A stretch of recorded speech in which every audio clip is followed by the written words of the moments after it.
Welcome to Quiet Psychology. Before you try to understand anything, do something simpler first. Look at the 6 men on the screen and notice which one pulls your attention right away. Don't force it. Don't compare.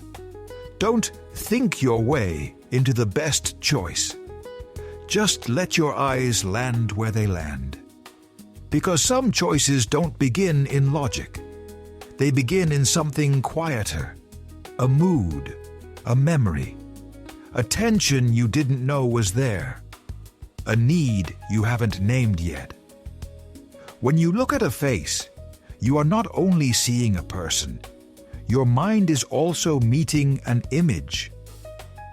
In Jungian psychology, this is close to the idea of projection. We respond to what an image awakens in us, not because we are wrong, but because the psyche speaks in symbols, impressions, and emotional gravity.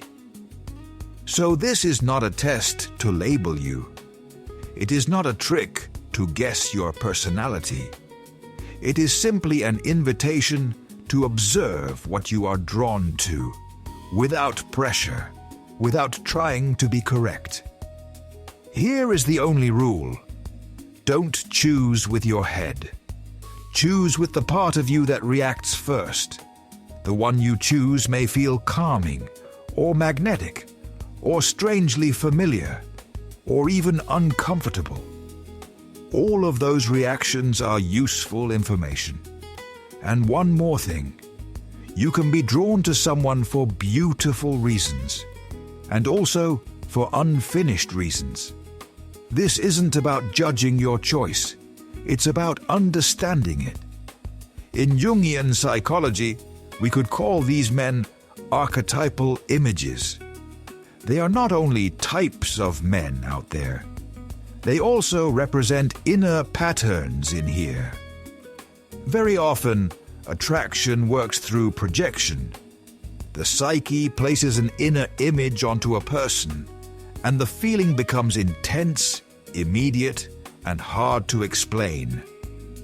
For many women, this inner masculine image is sometimes called the Animus, and the point of this exercise is not to diagnose you, but to notice what your Animus is reaching for right now. Strength, safety, depth, passion, freedom, or care. If this kind of content helps you reflect in a calm way, support Quiet Psychology with a like and subscribe. It's a small action, but it helps me keep creating space for videos that feel quiet, honest, and easy to follow.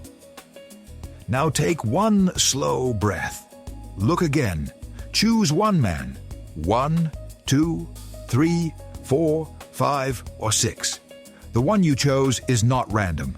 And now, let's begin.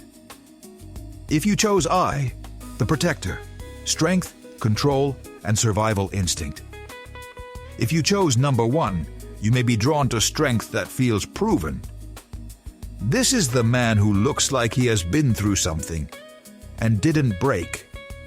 For many people, this choice is not about danger. It's about protection. It's about the feeling that someone can handle life when it gets hard. If you're drawn to him, you may value stability through action. You may feel safer with someone who is direct, grounded, and not easily shaken. Often, people who choose this type learned something early, that softness alone is not always enough. So they respect resilience. They respect discipline. They respect someone who can carry weight. The gift in this choice is clarity. With this energy, you know where you stand. There is loyalty. There is strong instinct. There is someone who will step forward when others freeze. But there is also a shadow here. Sometimes the protector is still living in survival mode. And survival mode can look like control. It can look like emotional distance. It can look like, I don't need anyone. I handle everything. So here is the question behind this choice. Are you drawn to strength because it feels safe? Or because you are tired of being the one who has to be strong? If number 1 pulls you in, your psyche may be craving protection. Or it may be longing to finally rest, not to become weak, but to stop living as if everything is always an emergency. Now we move to the next one, because while some people need strength to feel safe, others need structure. If you chose 2, the ruler, security, ambition, and being taken seriously. If you chose number 2, you may be drawn to power that feels organized. This is the man who signals structure, control, status, competence. For some people, this is deeply calming because it suggests order, planning, responsibility, a life that won't collapse from one emotional wave. If you are drawn to him, you may value reliability. You may respect someone who leads, provides, and makes decisions. Often, this choice comes from a nervous system that hates uncertainty. Not because you are cold, but because chaos is exhausting. The gift in this choice is stability.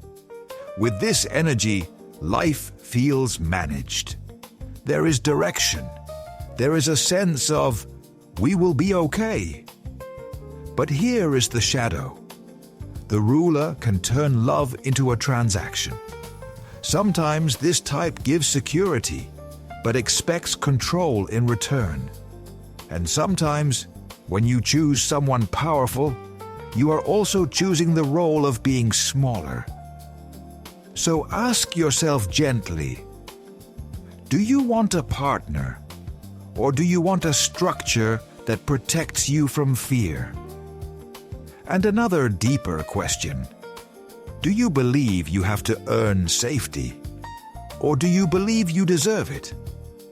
If number 2 pulls you in, your psyche may be craving steadiness. But the lesson is to make sure you don't sacrifice your voice for comfort. Now we move forward. Because after security, some people crave depth. If you chose 3, the sage, depth, intelligence, and inner truth. If you chose number 3, you may be drawn to depth that feels timeless. This is the man who seems to live in a different pace, less noise, more meaning. People who choose this type often crave wisdom, conversation that goes past the surface, a connection that feels thoughtful, quiet, and real. If you are drawn to him, you may feel tired of empty intensity. You may want someone who sees patterns, someone who can hold complexity without panic. The gift in this choice is depth. This energy can feel like sanctuary, like a room where you can breathe. But the shadow is subtle. Sometimes the sage is safe because he is distant. Some people choose wisdom because it doesn't demand vulnerability. And sometimes intelligence becomes a shield. A way to talk about feelings without actually feeling them. So here is the question behind this choice. Do you want depth? Or do you want distance that looks like depth? Because there is a difference. Real wisdom does not only observe life, it participates in it. If number 3 pulls you in, your psyche may be craving meaning, but your growth may be learning that safety is not only found in thinking, it is also found in being met, emotionally, in real time. Now we move to the next, because after depth, some people crave passion.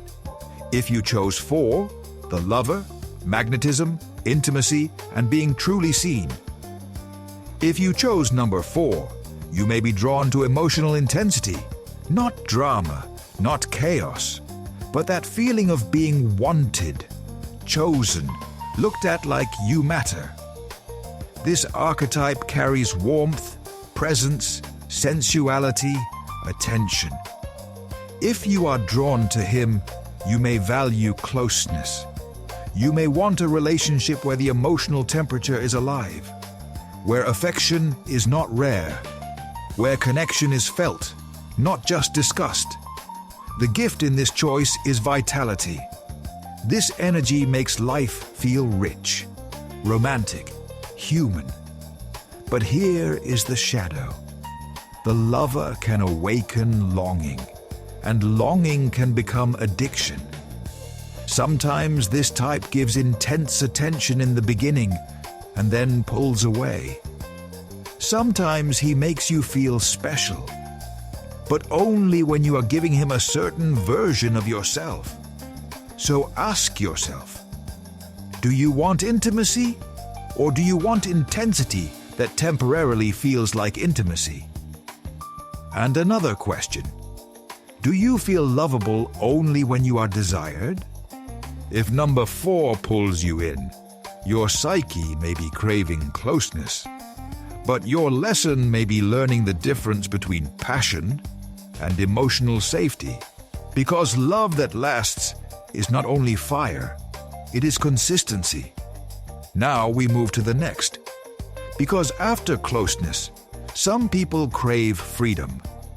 If you chose V, the rebel, freedom, thrill, and the shadow of attraction. If you chose number 5, you may be drawn to danger that feels alive. Not necessarily literal danger, but unpredictability, edge, a sense of, this person will change my life. The rebel archetype carries freedom, defiance, charm, a refusal to be controlled. If you are drawn to him, you may value authenticity. You may hate fake politeness. You may crave someone who feels real, raw, and unfiltered. The gift in this choice is liberation. This energy breaks patterns. It wakes you up. It gives you motion. But the shadow is strong. Sometimes we choose the rebel not because we want freedom, but because we are repeating an old emotional addiction. When love feels calm, it feels unfamiliar. When love feels chaotic, it feels like home. So here is the honest question. Are you drawn to him because he is free? Or because you are trying to relive an old story where love had to be earned? The rebel can be exciting, but excitement is not always connection. If number 5 pulls you in, your psyche may be craving intensity or rebellion. But your growth may be learning that stability is not boring. Sometimes stability is what you were never given. Now we move to the last one. Because after freedom, many people crave warmth. If you chose 6, the caregiver, warmth, safety, and being held without pressure. If you chose number 6, you may be drawn to gentleness, not weakness. Gentleness. This is the man who feels emotionally available, warm, safe to be around. If you're drawn to him, you may value kindness, a soft presence, someone who makes you feel accepted without performance. Often, people who choose this archetype are tired. Tired of proving, tired of guessing, tired of emotional unpredictability. The gift in this choice is safety. With this energy, love feels like home, not like a test. But even here, there is a shadow. Sometimes the caregiver becomes a parent, and sometimes the person who chooses the caregiver is secretly choosing a place to finally collapse. So ask yourself, do you want a partner, or do you want someone to rescue you from your own exhaustion? And another question, Are you comfortable receiving love? Or do you feel guilty when it comes too easily? If number 6 pulls you in, your psyche may be craving softness, and the lesson may be learning that you don't have to suffer to deserve love. Final message: your choice is not a label. Now that we've walked through the 6 types, the protector, the ruler, the sage, the lover, the rebel, and the caregiver, here is the most important point. The man you chose does not define you completely. It is not a diagnosis. It is not a permanent truth. It's more like a snapshot of what your psyche is hungry for right now. And here's a question that can reveal even more. Which one did you reject the fastest? Which man made you uncomfortable? Which one felt not for me? Because what we reject often points to a part of ourselves we learned to avoid. Not because it is wrong, but because it once felt unsafe. You might choose one type today and a different one next year. That doesn't mean you're inconsistent. It means you're changing, growing, healing. If this video helped you reflect in a calm, simple way, support Quiet Psychology with a like and subscribe. It helps me keep making content that is easy to follow and good to listen to. And before you go, remember, you are not one choice. You are the movement behind the choice. See you next time.